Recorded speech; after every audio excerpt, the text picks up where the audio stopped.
हुजूर फरमाया भी अगर किसी ने किसी की एक बलिष्ठ जमीन पर भी कब्जा कर लिया, बलिष्ठ जे मरला सरसाई हो तो बहुत लंबा कम है ना।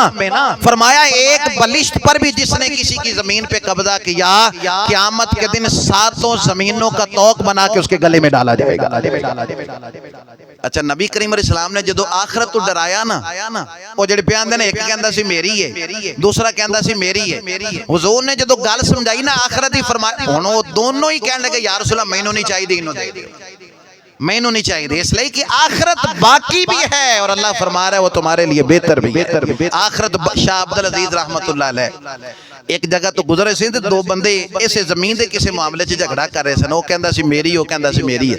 बुजुर्ग गुजरे तो ना कहा बाबा जी गल तो सुनियो, आ बंदा आंदा मेरी जमीन है ते मैं कहना मेरी है, साडा रौला ते मुकाओ। बाबे होरी फरमान लगे जमीन को ना पुछ लीए तू की दिए भाई, जमीन को ना पुछ लीए भी तू इन्हां दोनों विचों किदी है, रौला ही मुक जाए। उन्हें कहा फिर जमीन अगर दस छड़े फिर तो झगड़े क्या बात है भाई, झगड़ा ही खत्म हो जाएगा।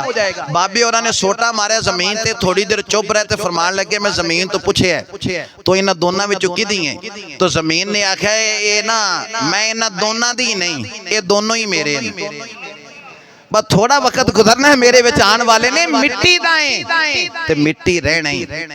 एवें कादी बल्ले बल्ले, अज मिट्टी दे उत्ते बंदिया कल मिट्टी दे थल्ले। तो भाई कबर खड्डा है उन्हां वास्ते जिन्हां ने कबर दी तैयारी नहीं की, जिन्हां दी तैयारी है और जिन्हां दी तरजीह बन गई ना आखिरत के, आखिरत ठीक हो जाए, दुनिया ते थोड़ी जी है।